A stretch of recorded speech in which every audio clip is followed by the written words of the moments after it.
When I opened up Virginia Hypnosis, which is my office where I see one-to-one clients, part of that story was, and understand what I'm about to share, I don't believe came from a place of scarcity or competition. I found myself at a local meetup event where other local hypnotists were there talking about the work that they did. And I was there announcing, hey, I just opened up my office, here's what I'm doing. And suddenly, in a field of people walking around at this event and talking abundance and positivity and all these wonderful themes, I was getting the exact opposite from these people. It's going to be slow your first year.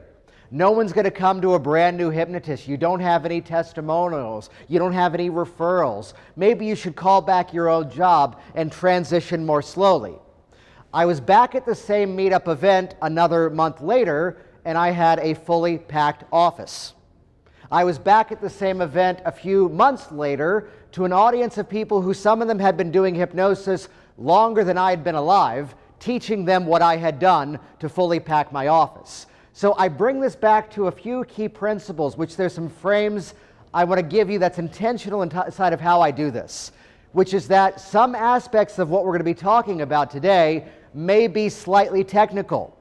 But take note, there's no projector set up. There's no computers up here within my stuff. The reason I do that is this. You have to understand the psychology and the philosophy behind the business process. Once you have that, it doesn't matter what mechanism you're using to do it. The opening phrasing is that becomes, it's often all about the strategy and very little about the platform.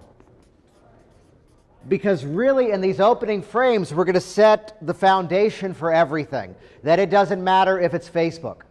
It doesn't matter if it's a website. It doesn't matter if it's a business card, some newspaper that's covering you, some feature where you're paying to be in part of that advertising. It doesn't matter. It always comes back to what's the strategy you're putting into use as opposed to this magical platform. It's the catchphrase of mine that why are so many businesses nowadays on Facebook? Because they think they're supposed to be. And that's it. There's no strategy behind it. Some of us have been cracking the joke in the hallways. We've been filming our presentations. Did you hear that YouTube covered the keynote last night? Good, we're on the same page here.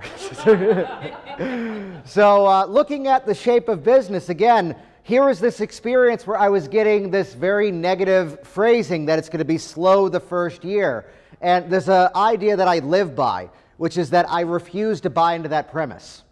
So later on, I was involving, and we'll talk about this today, in network marketing, BNI, Chamber of Commerce, that sort of thing, places where people go to talk about their business. And from these organizations, you know it's going to be slow your first year. Don't expect to get a lot of referrals your first year. Here was someone in the membership saying, well, I've been a member of this for like 4 years. I've still only received like 2 referrals. It takes time to build that value. It takes time to build that rapport. Within a month, I was getting a maximum of 5 or 6 new clients a month from these different platforms. Why? Because it's not the platform that's magic, it's the strategy that you put behind it. So it's where we're going to set some opening frames inside of this in terms of where this is all going to go and sort of the principles, the mindsets behind it, the principle that I live by when it comes to talking about business, which based on that story, mind you, the niche of talking about business for hypnotists is not something that I decided to do. It's something that really from that story was decided for me, and it's where I love this stuff, and I want you to love it as much as well. Because the more I go to marketing events, the more I go to information product training courses, which I love that stuff, and very often I go there so you don't have to. At the HypnoThoughts Live convention, I don't have to inoculate this presentation. I don't have to stand here and say, it's okay to earn a living.